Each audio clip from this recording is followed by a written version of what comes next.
Eduardo, qué buen día hace para coger castañas, que no para cogernos una castaña, que es algo muy distinto. Carpintero, te voy a sacar las castañas del fuego. La verdad que esto de las castañas da mucho juego, ¿eh? Hombre, ten en cuenta que no es un alimento de humanos.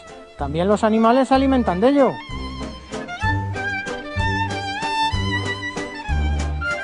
Es que fíjate qué bonito está todo, si es que parece que el otoño vive aquí. Estamos en el mayor castañar de la Comunidad de Madrid. Correcto, bien dices. Alrededor es Castilla y León, hay miles de hectáreas aquí. Y bueno, el despliegue del colorido, ya lo ves cómo es. La castaña siempre me ha parecido muy curiosa porque es un fruto duro de pelar y nunca mejor dicho, tiene como un elemento de autodefensa, estos pinchos.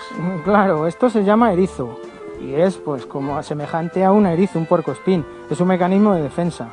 En el interior lo normal es que haya 3 ejemplares, 3 frutos, pero puede tener hasta 5 frutos.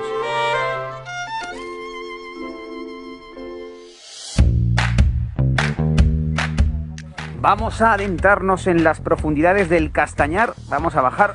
¡Ay, cuidado! ¿Ha visto qué estilo tenemos bajando? Es que somos unos todoterreno. El castaño es un árbol grande, imponente. Pues sí, ya ves que es un árbol, puede llegar a medir más de 20 metros, las especies más grandes. Estos que tenemos aquí, pues en torno a los 12 metros.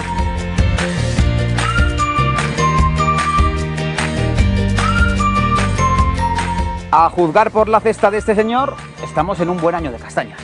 Un poquito tarde, pero ha sido muy buen año de castaña. Las últimas lluvias han ayudado mucho a que salgan buenas y gordas. Que digo yo que podíamos montar un picnic y me explicas la diferencia entre castañas.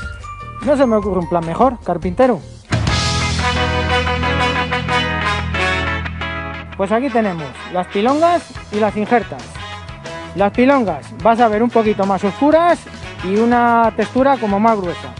Las injertas más esbeltas, más brillo, mucho más clarita de color.